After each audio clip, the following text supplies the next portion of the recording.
എല്ലാ വിദ്യാർത്ഥികളെയും PSSC IT-യുടെ നേതൃത്വത്തിൽ നടക്കുന്ന ഓൺലൈൻ ക്ലാസ്സിലേക്ക് സ്വാഗതം ചെയ്യുന്നു.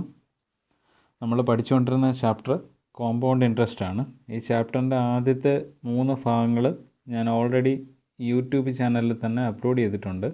അപ്പോൾ അതാരെങ്കിലും കാണാൻ വിട്ടുപോയിട്ടുണ്ടെങ്കിൽ അവർ ആ 3 ഭാഗങ്ങൾ ആദ്യം കാണുക, അതിനുശേഷം മാത്രം ഈ ക്ലാസ് അറ്റൻഡ് ചെയ്യുക.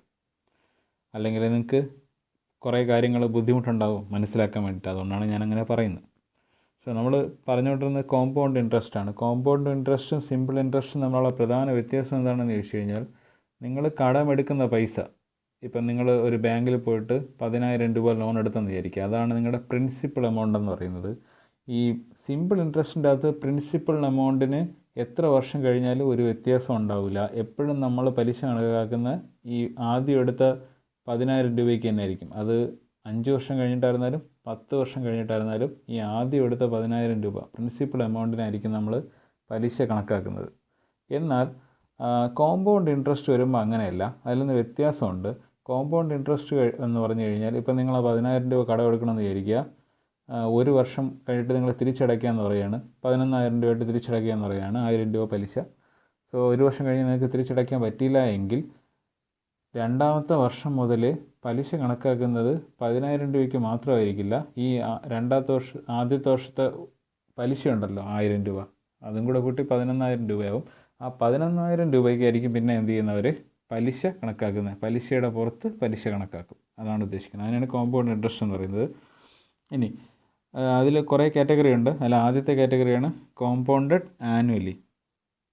അതായത് ഒരു വർഷത്തിൻ്റെ അവസാനം പ്രിൻസിപ്പൽ എമൗണ്ടിൻ്റെ കൂടെ പലിശ ആഡ് ചെയ്തിട്ട് പുതിയ പ്രിൻസിപ്പൽ എമൗണ്ട് ഉണ്ടായിക്കൊണ്ടിരുന്നു കഴിഞ്ഞാൽ, വർഷം അവസാനം പലിശ ആഡ് ചെയ്തുകൊണ്ടിരുന്നു കഴിഞ്ഞാൽ അതിനെന്ത് പറയും? കോമ്പൗണ്ടഡ് ആനുവൽ എന്ന് പറയും. ഇനി അതുപോലെ തന്നെ കോമ്പൗണ്ടഡ് ഹാഫ് ഇയർലി അല്ലെങ്കിൽ സെമി ആനുവലി എന്ന് പറയുമ്പോൾ നിങ്ങൾക്കറിയാം. ഹാഫ് ഇയർലി അല്ലെങ്കിൽ സെമി ആനുവലി എന്ന് പറഞ്ഞാൽ, ഹാഫ് എന്ന് പറഞ്ഞാൽ പകുതിയാണ്, അതായത് 6 മാസം. സോ ഇവിടെ ആദ്യത്തിൽ 1 വർഷത്തിൻ്റെ അവസാനമായിരുന്നു പലിശ പ്രിൻസിപ്പലിൻ്റെ കൂടെ ആഡ് ചെയ്തുകൊണ്ടിരുന്നതെങ്കിൽ, ഇവിടെ സംഭവിക്കാൻ പോകുന്നതെന്ന് വെച്ച് കഴിഞ്ഞാൽ പകുതി 6 മാസം കൊണ്ട് സംഭവിക്കും. സോ ഫോർമുലകൾ ശ്രദ്ധിച്ചുള്ളൂ. ആദ്യത്തെ formula amount A equal to principal into 1+R/100 the whole raise to n. So അതാണ് എമൗണ്ട്. ഇനി എമൗണ്ട് കണ്ടുപിടിച്ച് കഴിഞ്ഞാൽ കോമ്പൗണ്ട് ഇൻട്രസ്റ്റ് കണ്ടുപിടിക്കാൻ വേണ്ടി എമൗണ്ടിൽ നിന്ന് P കുറച്ചാൽ മതി, അല്ലെങ്കിൽ പ്രിൻസിപ്പൽ എമൗണ്ട് കുറച്ചാൽ മതി. സോ അടുത്തതെന്ന് വെച്ച് കഴിഞ്ഞാൽ കോമ്പൗണ്ടഡ് ഹാഫ് ഇയർലി. ഹാഫ് ഇയർലിയുടെ ഫോർമുലയിൽ നിന്ന് ഇതിൽ നിന്ന് വ്യത്യാസമില്ല. നിങ്ങൾ നോക്കിക്കഴിഞ്ഞാൽ നിങ്ങൾക്ക് കാണാൻ സാധിക്കും. ആദ്യത്തെ formula A equal to P into 1+R/100 whole raise to n. ഇവിടെ ഒരു അഡീഷണൽ ആയിട്ടൊരു 1/2 വന്നിട്ടുണ്ട്. അതുപോലെ തന്നെ പവറിൻ്റെ സ്ഥാനം നേരത്തെ n ആയിരുന്നെങ്കിൽ ഇവിടെ 2n വരും, അത്രയേ ഉള്ളൂ വ്യത്യാസം. സോ ആദ്യത്തെ ഫോർമുല പഠിച്ചു കഴിഞ്ഞാൽ രണ്ടാമത്തെ ഫോർമുല ഉണ്ടാക്കിയെടുക്കുന്നത് എളുപ്പമാണ്. R/100ൻ്റെ കൂടെ ഒരു 1/2 കൂടെ ചേർക്കുക. അതേ സമയത്ത് തന്നെ റേസ് ടു പവറിൻ്റെ സ്ഥാനത്ത് തന്നെ 2n ആക്കുക. ഇനി അടുത്ത് മൂന്നാമത്തെ കാര്യം എന്ന് വെച്ച് കഴിഞ്ഞാൽ കോമ്പൗണ്ടഡ് ക്വാർട്ടർലി. ക്വാർട്ടർലി എന്ന് പറഞ്ഞാൽ 4/1 ഭാഗം. ക്വാർട്ടർ എന്ന് പറഞ്ഞു കഴിഞ്ഞാൽ 4/1 ഭാഗം എന്നാണ് അർത്ഥം. അതായത് 12 മാസമാണ് ഒരു വർഷത്തിനുള്ളത്. അതിൻ്റെ 4/1 ഭാഗം എന്ന് പറഞ്ഞാൽ 3 മാസം. സോ എവറി 3 മന്ത്, എവറി 3 മന്തിൽ ഇവർ പലിശ എന്ത് ചെയ്യും? നമ്മുടെ പ്രിൻസിപ്പളിൻ്റെ കൂടെ ആഡ് ചെയ്തിട്ട് അതിൻ്റെ പുറത്ത് പിന്നെ പലിശ കണക്കാക്കും. അങ്ങനെ വന്നു കഴിഞ്ഞാൽ അതിനാണ് ക്വാർട്ടർലി ഇൻട്രസ്റ്റ് എന്ന് പറയുന്നത്. സോ 4/1 ഭാഗം എന്ന് പറഞ്ഞാൽ നിങ്ങൾ ഇവിടെ ശ്രദ്ധിച്ച് നോക്കിക്കഴിഞ്ഞാൽ ആദ്യത്തെ ഫോർമുലയിൽ നിന്ന് നേരത്തെ പകുതിയാണ് പറഞ്ഞത്, അതായത് ഹാഫാണ് പറഞ്ഞത്, അതുകൊണ്ടാണ് 1/2 വന്നത്. ഇവിടെ 4/1 ഭാഗം എന്ന് പറഞ്ഞത്, അതുകൊണ്ടാണ് ഇത് ഇവിടെ കണ്ടോ 1/4 വന്ന് പവറിൻ്റെ സ്ഥാനത്ത് 4n വന്നു. സോ ഈ ആദ്യത്തെ ഫോർമുല പഠിച്ചു കഴിഞ്ഞാൽ അതിൽ നിന്ന് രണ്ടാമത്തെ ഫോർമുലയും മൂന്നാമത്തെ ഫോർമുലയും ഉണ്ടാക്കിയെടുക്കാൻ പറ്റും. അതായത് ആനുവൽ കോമ്പൗണ്ട് ഇൻട്രസ്റ്റ് ആനുവലിയുടെ ഫോർമുല നിങ്ങൾക്ക് അറിയാമെങ്കിൽ A equal to P into 1+R/100 whole raise to n. അതറിയാമെങ്കിൽ ഹാഫ് ഇയർലിയുടെ കണ്ടുപിടിക്കണമെങ്കിൽ 1/100ൻ്റെ കൂടെ എന്ത് ചെയ്താൽ മതി? ഹാഫ് ചേർത്താൽ മതി, പവറിൻ്റെ സ്ഥാനത്ത് ഇരട്ടി എടുത്താൽ മതി. അതുപോലെ തന്നെ ക്വാർട്ടർലി കണ്ടുപിടിക്കണമെങ്കിൽ R/100ൻ്റെ 1/4 എടുക്കുക, അതിൻ്റെ ഒപ്പം തന്നെ പവർ 4n ആക്കുക. പക്ഷേ എൻ്റെ അകത്ത് ഒരു കാര്യം എന്ന് വെച്ച് കഴിഞ്ഞാൽ, ഈ നമ്മുടെ ടെക്സ്റ്റ് ബുക്കിൻ്റെ അകത്ത് ഈ ഫോർമുല ഉപയോഗിച്ചിട്ടാണ് അവർ കണക്കുകളെല്ലാം ചെയ്തിട്ടുള്ളത്. ഞാൻ പക്ഷേ മാക്സിമം ഈ ഫോർമുലകൾ ഉപയോഗിക്കാതെ എൻ്റേതായിട്ടുള്ള ഒരു ഷോർട്ട് കട്ട് ഉണ്ട്. ഞാനിത് ഒരു സ്ഥലത്തു നിന്ന് പഠിച്ചെടുത്തതാണ്, PSC ക്ലാസ്സിൽ നിന്ന് ഞാൻ പഠിച്ചെടുത്തതാണ്. ആ ഷോർട്ട് കട്ടാണ് ഞാനിവിടെ പറഞ്ഞുതരാൻ പോകുന്നത്. മാക്സിമം ഈ ഫോർമുല ഉപയോഗിക്കുന്നത് ഞാൻ ഒഴിവാക്കും. കാരണം എന്താണെന്ന് വെച്ച് കഴിഞ്ഞാൽ ഈ ഫോർമുലയിൽ വാല്യൂസ് കൊടുത്തു കഴിഞ്ഞാൽ നമുക്ക് ആൻസർ കിട്ടും, ഇല്ല എന്ന് പറയുന്നില്ല. പക്ഷേ കുറച്ച് ബുദ്ധിമുട്ടാണ് കാൽക്കുലേഷൻസ്. ഈ ഫോർമുലയിൽ ആൻസർ നമ്മൾ ഈ ഫോർമുല ഉപയോഗിച്ച് ആൻസർ കണ്ടുപിടിക്കുന്നത് കുറച്ച് ബുദ്ധിമുട്ടാണ്. അതുകൊണ്ട് ഞാൻ എൻ്റേതായിട്ടുള്ള ഒരു വഴിയിലൂടെയാണ് നിങ്ങൾക്ക് ആൻസർ പറഞ്ഞു തരാൻ പോകുന്നത്. സോ ടെക്സ്റ്റ് ബുക്കുകളിൽ നമ്മുടെ ടെക്സ്റ്റ് ബുക്കിൽ ഈ ഫോർമുലയിലാണ് കണക്ക് ചെയ്തിട്ടുള്ളത്. ഞാൻ എൻ്റേതായിട്ടുള്ള ഒരു ഫോർമുല, എൻ്റെ ഒരു വഴി വെച്ചിട്ടാണ്, മെത്തേഡ് വെച്ചിട്ടാണ് ആൻസർ കണ്ടുപിടിക്കുന്നത്. സോ രണ്ടിനും ഒരേ ആൻസർ തന്നെ കിട്ടും. എൻ്റെ അഭിപ്രായം എന്ന് വെച്ച് കഴിഞ്ഞാൽ ഞാൻ ഈ പറയുന്ന വഴി തന്നെ നിങ്ങൾ തിരഞ്ഞെടുക്കുക. സോ ആദ്യത്തെ ക്വസ്റ്റ്യൻ എന്ന് വെച്ച് കഴിഞ്ഞാൽ, ഓക്കെ ഒരു മിനിറ്റ്. സോ ആദ്യത്തെ ക്വസ്റ്റ്യൻ പറയുന്നത്, find the compound interest on ₹10,000 at 10% per annum for 2 years compounded annually. So ഇവിടെ ആദ്യം തന്നെ നോട്ട് ചെയ്യേണ്ടത് ആനുവലി കോമ്പൗണ്ട് ചെയ്തേക്കുകയാണ്. ഓക്കെ, ആനുവലിയാണ് കോമ്പൗണ്ട് ചെയ്തിട്ടുള്ളത്. കോമ്പൗണ്ട് ഇൻട്രസ്റ്റ് ആണ്, ആനുവലിലാണ് കണക്കാക്കുന്നത്. ഇവിടെ നമുക്ക് എന്തൊക്കെ തന്നിട്ടുണ്ടെന്ന് ചോദിച്ചു കഴിഞ്ഞാൽ, പ്രിൻസിപ്പിൾ തന്നിട്ടുണ്ട് P, അതുപോലെ തന്നെ റേറ്റ് ഓഫ് ഇൻട്രസ്റ്റ് തന്നിട്ടുണ്ട് R, അതുപോലെ തന്നെ N തന്നിട്ടുണ്ട്, അത് നമ്പർ ഓഫ് ഇയേഴ്സ് അല്ലെങ്കിൽ കാലാവധി. സോ ഇത് തന്നെയാണ് ഞാൻ ആദ്യം പറയാൻ ഉദ്ദേശിച്ചത്. സോ പ്രിൻസിപ്പിൾ തന്നിട്ടുണ്ട്, റേറ്റ് ഓഫ് ഇൻട്രസ്റ്റ് തന്നിട്ടുണ്ട്, നമ്പർ ഓഫ് ഇയേഴ്സ് തന്നിട്ടുണ്ട്, ആനുവലി ആണെന്ന് പറഞ്ഞു.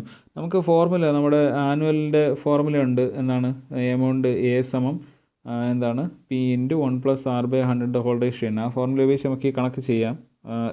ആ ഫോർമുല ഉപയോഗിച്ച് നിങ്ങൾ ചെയ്ത് കഴിഞ്ഞാലും ഞാൻ ഈ പറയാൻ പോകുന്ന വഴി ചെയ്ത് കഴിഞ്ഞാൽ നിങ്ങൾക്ക് ഒരേ ആൻസർ തന്നെ കിട്ടും. പക്ഷേ ഞാൻ ഈ പറയാൻ പോകുന്ന വഴിയാണ് കുറച്ചുകൂടെ എളുപ്പം. സോ എങ്ങനെയാണ് ഇത് ചെയ്യുന്നത്? ഇത് ചെയ്യാൻ വേണ്ടി ഒരു കോഡുണ്ട്. ആ ഒരു കോഡ് മാത്രം പഠിച്ചു വെച്ചിരുന്നാൽ മതി. Okay, compound interest, annually compound interest ചെയ്യുന്നതിന് വേണ്ടിയിട്ട് ഒരു കോഡുണ്ട്. അത് 2 വർഷത്തേക്കുള്ള പലിശ കണ്ടുപിടിക്കാനാണ് ഈ കോഡ് ഉപയോഗിക്കുന്നത്. സോ ശ്രദ്ധിക്കുക, ഞാൻ ഈ പറയുന്ന കോഡുകളൊന്ന് ശ്രദ്ധിച്ചോളൂ. ഇവിടെ 2 വർഷം എന്ന് പറഞ്ഞുണ്ടോ, ആ 2 വർഷത്തെ പലിശ കോമ്പൗണ്ട് ഇൻട്രസ്റ്റ് കണ്ടുപിടിക്കാൻ വേണ്ടിയിട്ടാണ് ഈ കോഡ് ഉപയോഗിക്കുക. കോഡെന്ന് പറഞ്ഞു കഴിഞ്ഞാൽ നിങ്ങളിത് ഇത് പഠിച്ചു വെച്ചിരുന്നാൽ മതി. 121 എന്ന് പഠിച്ചു വെച്ചിരുന്നാൽ മതി. കോഡ് ഇത്രയേ ഉള്ളൂ, 121 ഇതാണ് കോഡ്.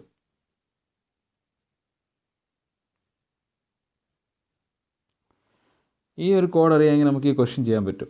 അപ്പം ഇവിടെ ഈ കോഡ് പറയുന്നത് 121. ഇതിൽ എത്ര ഡിജിറ്റ് ഉണ്ട്? ആദ്യത്തെ ഡിജിറ്റ് 1 ആണ്, രണ്ടാമത്തെ ഡിജിറ്റ് 2 ആണ്, മൂന്നാമത്തെ ഡിജിറ്റ് 3 ആണ്. ഈ കോഡിൽ നിങ്ങൾ ആദ്യം മനസ്സിലാക്കേണ്ടത്, ഈ കണക്ക് നമുക്ക് 3 സ്റ്റെപ്പിൽ സോൾവ് ചെയ്യാൻ പറ്റും. സോ 3 നമ്പറേ ഉള്ളൂ, 1 2 1, 3 നമ്പർ. സോ അതിൻ്റെ അർത്ഥം എന്താണെന്ന് വെച്ച് കഴിഞ്ഞാൽ, ആദ്യത്തെ തന്നെ അതിൽ നിങ്ങൾ മനസ്സിലാക്കേണ്ടത്, സോ 3 സ്റ്റെപ്പിൽ നിങ്ങൾക്ക് ഈ ക്വസ്റ്റ്യൻ എന്ത് ചെയ്യാൻ പറ്റും? സോൾവ് ചെയ്യാൻ പറ്റും. എങ്ങനെയാണ് സോൾവ് ചെയ്യുന്നത് നോക്കാം. ആദ്യം നമ്മൾ പ്രിൻസിപ്പിൾ തന്നിട്ടുണ്ട് ₹10,000. Okay, rate of interest R സമം 10. ഓക്കെ, N സമം എന്താണ്? 2 years. കാലാവധി എത്രയാണ്? 2 വർഷമാണ്. സോ ഞാൻ ആദ്യമേ പറഞ്ഞു 3 സ്റ്റെപ്പിൽ കണക്ക് ചെയ്യാമെന്ന് പറഞ്ഞു. ആദ്യത്തെ സ്റ്റെപ്പ് നമ്പർ 1,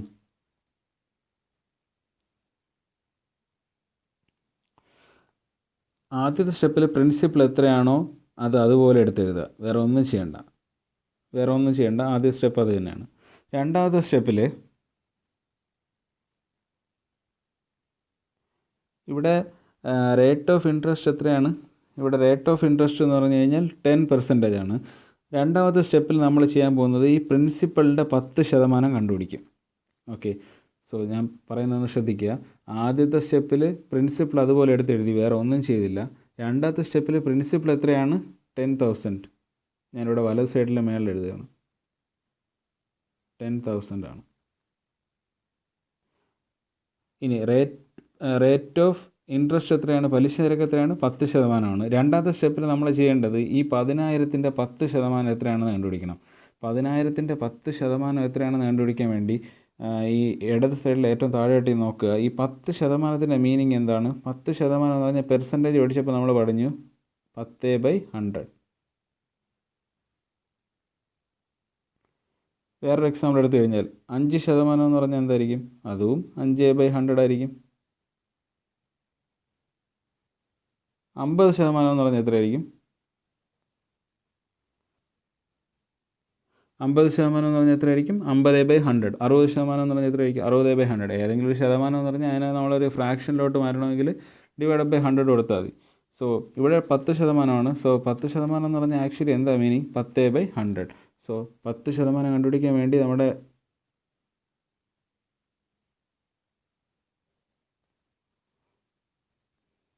10% കണ്ടുപിടിക്കാൻ വേണ്ടി നിങ്ങൾ വേറെ ഒന്നും ചെയ്യേണ്ട. 10% കണ്ടുപിടിക്കാൻ വേണ്ടി ഞാൻ ആദ്യം ഫ്രാക്ഷനിലോട്ട് മാറ്റുക. 10/100 എന്ന് കിട്ടും.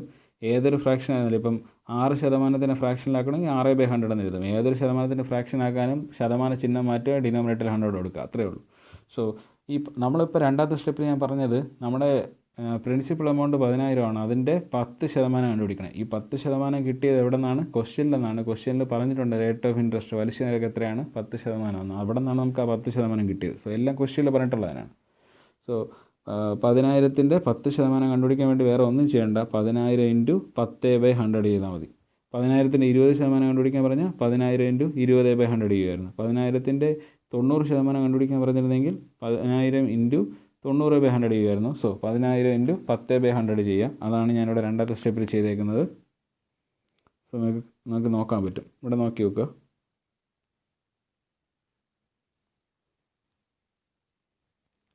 10,000 × 10/100. ഇത് എങ്ങനെ ചെയ്യണമെന്ന് ചോദിച്ചു കഴിഞ്ഞാൽ ആദ്യം 10 കാൽക്കുലേറ്ററിൽ ടൈപ്പ് ചെയ്യുക, /100 ചെയ്യുക. അപ്പോൾ ഒരു ആൻസർ കിട്ടും. ആ ആൻസർ × 10,000 ചെയ്യുക. നിങ്ങളുടെ ആൻസർ 1000 എന്ന് കിട്ടും. അവിടെ നിർത്തുക.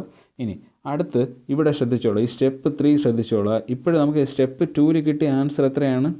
10,000-ൻ്റെ 10% കണ്ടുപിടിച്ചപ്പോൾ നമുക്ക് കിട്ടിയ ആൻസർ എത്രയാണ്? 1000 എന്ന് കിട്ടി. ഞാനിവിടെ അണ്ടർലൈൻ ചെയ്തിട്ടുണ്ട്. 1000 എന്ന് കിട്ടി. ഈ 1000-നെയാണ് നമ്മൾ അടുത്ത സ്റ്റെപ്പിലോട്ട് എടുക്കേണ്ടത്. ഈ സ്റ്റെപ്പ് 2 കിട്ടുന്ന ആൻസർ കണ്ടോ? 1000. ആ 1000-നെയാണ് നമ്മൾ സ്റ്റെപ്പ് 3-യുടെ തുടക്കത്തിൽ എഴുതുന്നത്. കണ്ടോ? സ്റ്റെപ്പ് 2-ൻ്റെ അവസാനം നമുക്ക് ആൻസർ കിട്ടുന്ന 1000-നെയാണ് നമ്മൾ സ്റ്റെപ്പ് 3-ൽ 1000 എന്ന് തുടങ്ങുന്നത്. അവിടെ നിന്നാണ് തുടങ്ങുന്നത്. ഇനി നമ്മൾ നേരത്തെ രണ്ടാം സ്റ്റെപ്പിൽ പ്രിൻസിപ്പൽ എമൗണ്ടിൻ്റെ 10% കണ്ടുപിടിച്ചെങ്കിൽ ഇവിടെ നമ്മൾ കണ്ടുപിടിക്കാൻ പോകുന്നത് ഈ 1000-ൻ്റെ 10% കണ്ടുപിടിക്കും. 1000-ൻ്റെ 10% കണ്ടുപിടിക്കണമെങ്കിൽ 1000 × എന്ത് ചെയ്യും? 10/100 ചെയ്യും. അത്ര തന്നെ. 1000 × 10/100 കഴിയുമ്പോൾ നമുക്ക് ആൻസർ എന്ത് കിട്ടും? 100 എന്ന് കിട്ടും. ആൻസർ എന്ത് കിട്ടും? 100 എന്ന് കിട്ടും. ഇപ്പോൾ നമ്മുടെ മൂന്നാമത്തെ സ്റ്റെപ്പ് കംപ്ലീറ്റ് ചെയ്തു. സോ ഫസ്റ്റ് സ്റ്റെപ്പിൽ പ്രിൻസിപ്പൽ അതുപോലെ എഴുതി. രണ്ടാമത്തെ സ്റ്റെപ്പിൽ പ്രിൻസിപ്പളിൻ്റെ 10%, പലിശ നിരക്കാണ് 10%. വേറെ ക്വസ്റ്റ്യനിൽ ഇപ്പം പലിശ നിരക്ക് 6% ആണെങ്കിൽ അവിടെ 6% കണ്ടുപിടിക്കേണ്ടി വരും. ഇവിടെ ക്വസ്റ്റ്യനിൽ പലിശ നിരക്ക് 10% എന്ന് പറയുന്നതുകൊണ്ടാണ് അങ്ങനെ കണ്ടുപിടിക്കുന്നത്. സോ രണ്ടാമത്തെ സ്റ്റെപ്പിൽ 10,000, അതായത് പ്രിൻസിപ്പൽ എമൗണ്ടിൻ്റെ 10% കണ്ടുപിടിച്ചു, 1000 എന്ന് കിട്ടി. ആ കിട്ടിയ ആൻസറിനെ മൂന്നാമത്തെ സ്റ്റെപ്പിൻ്റെ തുടക്കത്തിലെടുത്ത് എഴുതിയിട്ട് × അതിൻ്റെ 10% കണ്ടുപിടിച്ചു. അപ്പോൾ നമുക്ക് എന്ത് കിട്ടി? 100 കിട്ടി. സോ ഈ സ്റ്റെപ്പുകളെല്ലാം കംപ്ലീറ്റ് ആയിട്ടുണ്ട്. ഇനി നമ്മളൊരു ചെറിയ ട്രിക്ക് ഉപയോഗിക്കും. ഈ സ്റ്റെപ്പുകളെല്ലാം കംപ്ലീറ്റ് ചെയ്ത് കഴിഞ്ഞാൽ നമ്മുടെ കോഡ്, തുടക്കത്തിലെ കോഡ് എന്തായിരുന്നു? ഇവിടെ കിടപ്പുണ്ട്.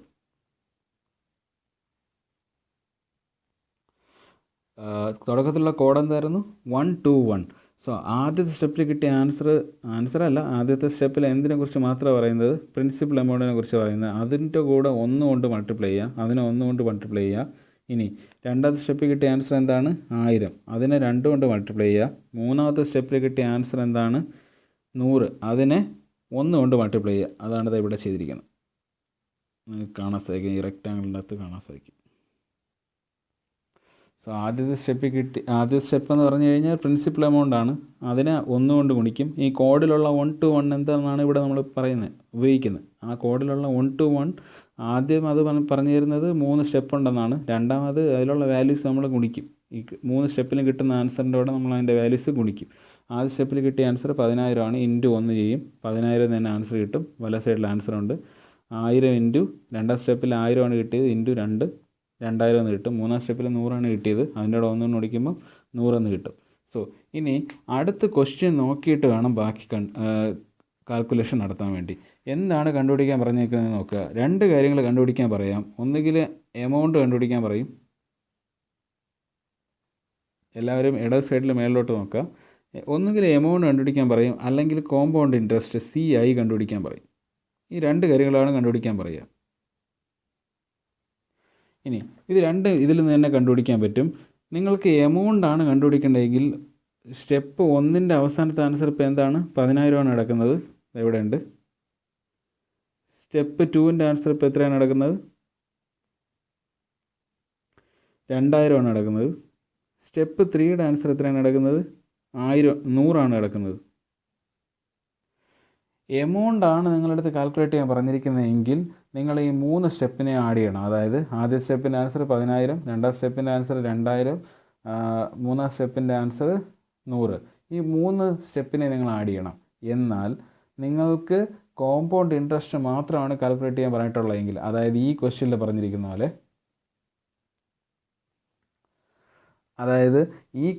പറഞ്ഞിരിക്കുന്ന പോലെ, കോമ്പൗണ്ട് ഇൻട്രസ്റ്റ് മാത്രമാണ് കാൽക്കുലേറ്റ് ചെയ്യാൻ പറഞ്ഞിരിക്കുന്നതെങ്കിൽ വേറെ ഒന്നും ചെയ്യേണ്ട. ആദ്യത്തെ സ്റ്റെപ്പ് സ്കിപ്പ് ചെയ്യുക. രണ്ടാമത്തെയും മൂന്നാമത്തെയും സ്റ്റെപ്പിൽ കിട്ടിയ ആൻസറുകൾ ഇവിടെ എത്രയൊക്കെ വരും? ഇത് രണ്ടും, 2,000ഉം 100ഉം, അത് രണ്ടും മാത്രം കൂട്ടുക. സോ എമൗണ്ട് ആണ് കണ്ടുപിടിക്കാൻ പറഞ്ഞിരിക്കണമെങ്കിൽ ആദ്യ സ്റ്റെപ്പിൽ കിട്ടിയ ആൻസർ കൂട്ടുക, രണ്ടാം സ്റ്റെപ്പിൽ കിട്ടിയ ആൻസർ കൂട്ടുക, മൂന്നാം സ്റ്റെപ്പിൽ ആൻസർ കൂട്ടുക. നിങ്ങളുടെ ആൻസർ കിട്ടിക്കോളും, നിങ്ങളുടെ ഫൈനൽ ആൻസറായി. എന്നാൽ നിങ്ങളടുത്ത് കോമ്പൗണ്ട് ഇൻട്രസ്റ്റ് മാത്രമാണ് കാൽക്കുലേറ്റ് ചെയ്യാൻ പറഞ്ഞിരിക്കുന്നതെങ്കിൽ നിങ്ങൾ രണ്ടാമത്തെ സ്റ്റെപ്പിൽ കിട്ടിയ ആൻസർ മൂന്നാമത്തെ സ്റ്റെപ്പിൽ കിട്ടിയ ആൻസർ എന്ത് ചെയ്താൽ മതിയാവും? കൂട്ടിയാൽ മതിയാവും. ഇവിടെ നമ്മുടെ അടുത്ത് കോമ്പൗണ്ട് ഇൻട്രസ്റ്റ് മാത്രമാണ് കാൽക്കുലേറ്റ് ചെയ്യാൻ പറഞ്ഞിട്ടുള്ളത്. അതുകൊണ്ടാണ് ഞാനിവിടെ എന്ത് ചെയ്യുന്നത്? സ്റ്റെപ്പ് 2ഉം സ്റ്റെപ്പ് 3യും മാത്രം എന്ത് ചെയ്യുന്നത്? കൂട്ടുന്നത്. 2,000 പ്ലസ് ഇവിടെ നിങ്ങൾക്ക് കാണാൻ സാധിക്കും, സ്റ്റെപ്പ് 2ഉം സ്റ്റെപ്പ് 3യും മാത്രമേ കൂട്ടുന്നുള്ളൂ. 2,000 പ്ലസ് 100, 2,000 പ്ലസ് 100, 2,100 എന്ന ആൻസർ കിട്ടും. അടുത്ത് ഞാനിവിടെ ഇത് നമ്മുടെ ക്വസ്റ്റ്യനിൽ പറഞ്ഞിട്ടില്ല, എമൗണ്ട് കണ്ടുപിടിക്കാൻ പറഞ്ഞിട്ടില്ല. എന്നാലും ഞാൻ എമൗണ്ട് കൂടെ കണ്ടുപിടിക്കേണ്ടത്. എമൗണ്ട് കണ്ടുപിടിക്കുകയാണെങ്കിൽ സ്റ്റെപ്പ് 1 പ്ലസ് ഇതെവിടെ ഏറ്റവും താഴെ step 1 plus step 2 plus step 3, അതായത് 10,000 പ്ലസ് 2,000 പ്ലസ് 100, 10,000ഉം 2,000ഉം 12,000, 12,000 പ്ലസ് 100, 12,100. ആൻസർ നമുക്ക് എമൗണ്ട് 12,100 കിട്ടും. അതേ പക്ഷേ പലിശ കോമ്പൗണ്ട് ഇൻട്രസ്റ്റ് 2,100 കിട്ടും. സോ അടുത്ത ക്വസ്റ്റ്യൻ നോക്കാം. സോ ആദ്യത്തെ കോഡെന്ന് പറഞ്ഞാൽ 2 വർഷത്തുള്ള കോമ്പൗണ്ട് ഇൻട്രസ്റ്റ് കണ്ടുപിടിക്കാനാണ്. 1 to 1, 2 വർഷത്തുള്ള കോമ്പൗണ്ട് ഇൻട്രസ്റ്റ് കണ്ടുപിടിക്കാനാണ്. എന്താണ് കോഡ്? എന്താണ്? 1 to 1 ആണ്. ഇനി 3 വർഷത്തെ കോമ്പൗണ്ട് ഇൻട്രസ്റ്റ് കണ്ടുപിടിക്കാൻ പറയും. മാക്സിമം നിങ്ങൾക്ക് ചോദിക്കുന്നുണ്ടെങ്കിൽ 2 വർഷത്തെയും 3 വർഷവും മാത്രമേ ചോദിക്കുകയുള്ളൂ. 4 വർഷം 5 വർഷമൊന്നും ഒരിക്കലും ചോദിക്കാൻ പോകുന്നില്ല. ഗവൺമെൻറ്റിൻ്റെ പരീക്ഷകൾക്ക് പോലും, എക്സാമിനേഷൻസിന് പോലും 4, 5 വർഷമുള്ളതെന്ന് ചോദിക്കാറില്ല. വളരെ അപൂർവമായിട്ട് മാത്രമേ ചോദിക്കാറുള്ളൂ. ചോദിക്കുന്നുണ്ടെങ്കിൽ 2 വർഷത്തെയും 3 വർഷത്തെയും മാത്രമേ ചോദിക്കത്തുള്ളൂ. ഓക്കെ, അതിൻ്റെ അപ്പുറം നിങ്ങൾ വരുമെന്ന് പേടിക്കേണ്ട. അതിൻ്റെ അപ്പുറം വരാൻ സാധ്യത വളരെ കുറവാണ്. സോ നേരത്തെ 2 വർഷത്തെ കോമ്പൗണ്ട് ഇൻട്രസ്റ്റ് കണ്ടുപിടിക്കാനാണ് ചോദ്യം. അതുകൊണ്ടാണ് കോഡ് എന്തായിരുന്നു? 1 to 1 എന്നായിരുന്നു. ഇവിടെ 3 വർഷത്തെ പലിശ കണ്ടുപിടിക്കാനാണ് ഈ ക്വസ്റ്റ്യനിൽ പറയുന്നത്. ഞാൻ ക്വസ്റ്റ്യൻ ഒന്ന് വായിക്കാം. Find the compound interest on ₹15,625, 15,625 at 8% per annum. പലിശ നിരക്ക് വന്നിട്ടുണ്ട് 8% ഫോർ 3 years കോമ്പൗണ്ടഡ് ആനുവലി. ഇവിടെ എന്താണ്? 3 വർഷത്തേക്കാണ് കോമ്പൗണ്ടഡ് ആനുവലി. ഇവിടെ 3 വർഷം ആയതുകൊണ്ട് തന്നെ നേരത്തെ 2 വർഷത്തിൻ്റെ കോഡായിരുന്നു 1 to 1. സോ 3 വർഷം ആയതുകൊണ്ട് അതിൻ്റെ കോഡും കൂടെ പഠിക്കണം. ആ കോഡാണ് ഞാനിവിടെ താഴെ തന്നിട്ടുണ്ട്. ഞാനൊരു ബോക്സ് വരച്ച് കാണിക്കാം.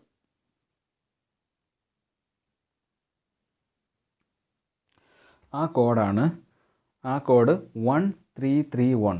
നേരത്തെ 1 to 1 ആയിരുന്നു. 2 വർഷത്തെ കോമ്പൗണ്ട് ഇൻട്രസ്റ്റ് കണ്ടുപിടിക്കാനുള്ള കോഡായിരുന്നു എന്ത്? 1 to 1. ഇവിടെ നമ്മൾ 3 വർഷത്തെ കോമ്പൗണ്ട് ഇൻട്രസ്റ്റ് ആണ് കണ്ടുപിടിക്കേണ്ട ഒരു പ്രോബ്ലമാണ് ചെയ്യുന്നതെങ്കിൽ നമ്മുടെ കോഡ് മാറും. ആ കോഡ് ഇപ്പോഴേ 1331 ആവും. 1331 ആവും. സോ നേരത്തെ കോഡ് ഉപയോഗിച്ച പോലെ തന്നെ ഇവിടെയും നമ്മൾ ഉപയോഗിക്കും. നേരത്തെ കോഡിൽ ഞാൻ പറഞ്ഞു ആദ്യം തന്നെ 1 to 1 എന്ന് പറഞ്ഞാൽ എത്ര ഡിജിറ്റ് ഉണ്ട്? 1, 2, 3 ഡിജിറ്റ് ആയിരുന്നു. അതുകൊണ്ട് 3 സ്റ്റെപ്പിൽ കാര്യം തീർന്നു.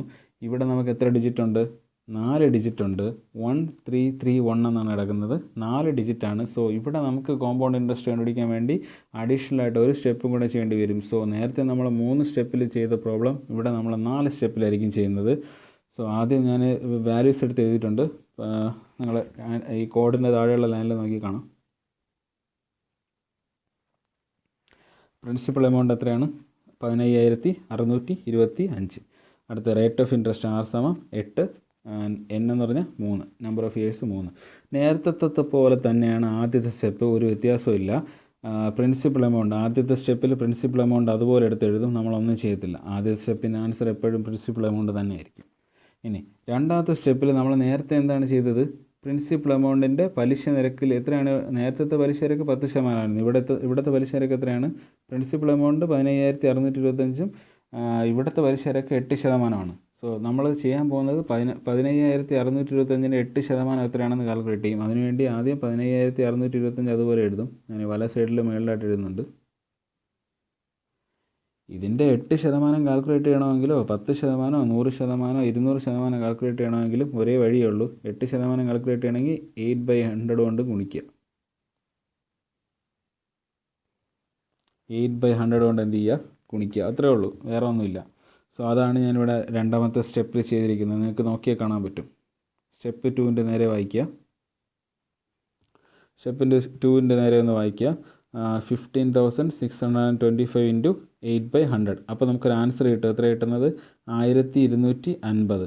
ഈ കളറിൽ കൊടുത്തേക്കുന്ന 1331 ഇപ്പോഴും നോക്കണ്ട, അത് പിന്നെ നമ്മൾ അടുത്ത് ഡിസ്കസ് ചെയ്യുന്നത്. ആദ്യം ഈ സ്റ്റെപ്പ് അത്രയും 4 സ്റ്റെപ്പ് ഈ ഒരു റൗണ്ട് കംപ്ലീറ്റ് ചെയ്യണം, എന്നിട്ട് രണ്ടാമത് നമ്മൾ ഗുണിക്കാൻ വേണ്ടി വരും.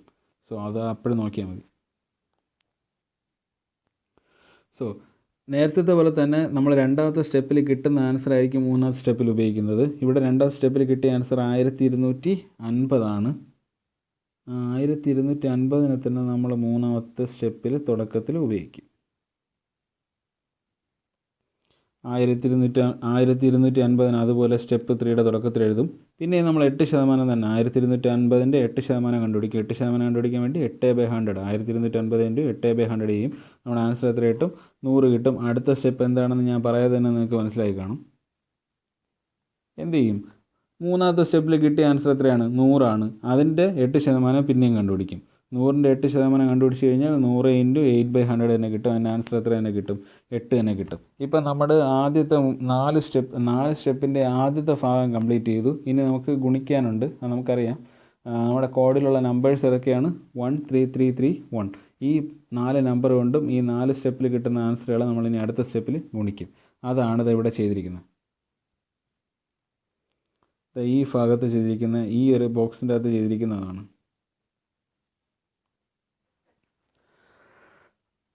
ഈ ഒരു ബോക്സിൻ്റെ അകത്ത് ചെയ്തിരിക്കുന്നത് അതാണ്. ആദ്യ സ്റ്റെപ്പിൽ കിട്ടിയ ആൻസർ പ്രിൻസിപ്പൽ എമൗണ്ട് തന്നെയാണ് 15,625. കോഡിൻ്റെ ആദ്യത്തെ നമ്പർ കോഡ് ഞാൻ ബോക്സിലിട്ടേക്കാം.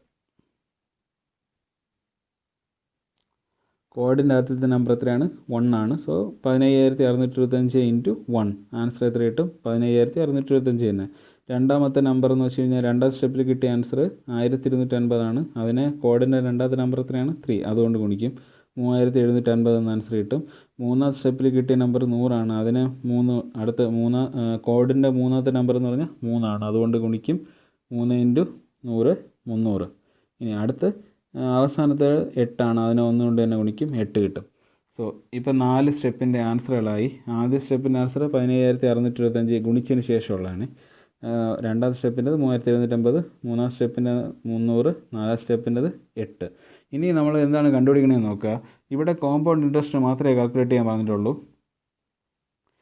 നേരത്തെ ക്വസ്റ്റ്യൻ പോലെ തന്നെയാണ്, നേരത്തെ നമ്മൾ ചെയ്ത പോലെ തന്നെയാണ്. കോമ്പൗണ്ട് ഇൻട്രസ്റ്റ് മാത്രമാണ്, പലിശ മാത്രമാണ് കണക്കാക്കാൻ പറഞ്ഞത്. എമൗണ്ട് അല്ല, പലിശ മാത്രമാണ് കണക്കാക്കാൻ പറഞ്ഞിരിക്കുന്നതെങ്കിൽ ആദ്യത്തെ സ്റ്റെപ്പിൻ്റെ ആൻസർ പോയിട്ടുള്ള ബാക്കി 3 ആൻസറുകളും നമ്മൾ കൂട്ടിയാൽ മതിയാവും, നമ്മുടെ ആൻസർ കിട്ടും. അതായത് സ്റ്റെപ്പ് 2ൻ്റെ ആൻസർ പ്ലസ് സ്റ്റെപ്പ് 3യുടെ ആൻസർ പ്ലസ് സ്റ്റെപ്പ് 4ൻ്റെ ആൻസർ.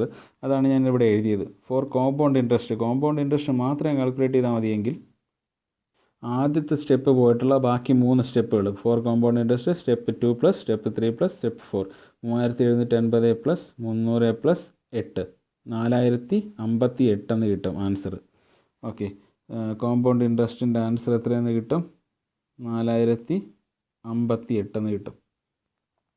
ഇനി അഥവാ നിങ്ങളുടെ അടുത്ത് ക്വസ്റ്റ്യനിൽ എമൗണ്ട് ആണ് കണ്ടുപിടിക്കാൻ പറഞ്ഞേക്കണമെങ്കിൽ പേടിക്കൊന്നും വേണ്ട, ഇതേ സ്റ്റെപ്പ് തന്നെയാണ് അതിൻ്റെ അകത്തും വരുന്നത്. അവിടെ വേറെ അഡീഷണലായിട്ട് ഒരു കാര്യം കൂടെ വരും. നമ്മൾ കോമ്പൗണ്ട് ഇൻട്രസ്റ്റ് കണ്ടുപിടിക്കാൻ വേണ്ടി സ്റ്റെപ്പ് 2നെ സ്റ്റെപ്പ് 3നെ സ്റ്റെപ്പ് 4നെയാണ് ആഡ് ചെയ്യുമെങ്കിൽ നമ്മൾ എമൗണ്ട് കണ്ടുപിടിക്കാൻ വേണ്ടി 4 സ്റ്റെപ്പിന് ആഡ് ചെയ്യേണ്ടി വരും. ആദ്യത്തെ ഈ പ്രിൻസിപ്പൽ എമൗണ്ടും കൂടെ കൂട്ടേണ്ടി വരും, അത്രയേ ഉള്ളൂ. അതും ഞാനിവിടെ അടുത്ത ലൈനിൽ ചെയ്ത് കാണിച്ചിട്ടുണ്ട്. ഏറ്റവും താഴെയായിട്ട് ഫോർ എമൗണ്ട് എ സമം step 1 step 2 plus step 3 plus step 4 15,625 plus 3,750 plus 300 plus 8. So answer എന്ത് വരും? എമൗണ്ട് എ സമം എന്ത് വരും? 19,683. സോ ഈ ക്ലാസ് ഞാൻ ഈ ഒരു ചാപ്റ്റർ ഈ ഒരു ക്ലാസ് കൊണ്ട് വൈൻഡപ്പ് ചെയ്യുമെന്നാണ് വിചാരിച്ചത്. പക്ഷേ ഇനി നമുക്ക് കുറച്ച് കാര്യങ്ങളും കൂടെ നോക്കാനുണ്ട്, കുറച്ചുകൂടെ ക്വസ്റ്റ്യൻസ് നോക്കാനുണ്ട്, കുറച്ച് കാര്യങ്ങളും കൂടെ, കുറച്ച് കോൺസെപ്റ്റും കൂടെ നോക്കാനുണ്ട്. സോ ഇനി കണ്ടിന്യൂ ചെയ്ത് കഴിഞ്ഞാൽ നിങ്ങൾക്ക് ഒരുപാട് സമയമായി പോകും. സോ അത് ഞാൻ അടുത്ത ക്ലാസ്സിൽ ബാക്കി ഞാൻ കണ്ടിന്യൂ ചെയ്ത് തരാം. ഓക്കെ, ഇന്ന് ഇത്രയും മാത്രമേ ഉള്ളൂ. ഈ ക്വസ്റ്റ്യൻസ് വെച്ചിട്ട് മാക്സിമം ഒരു 3 പ്രാവശ്യം ഈ ക്വസ്റ്റ്യൻസ് ഒന്ന് ചെയ്ത് നോക്കുക, പ്രാക്ടീസ് ചെയ്യുക. Okay, thank you.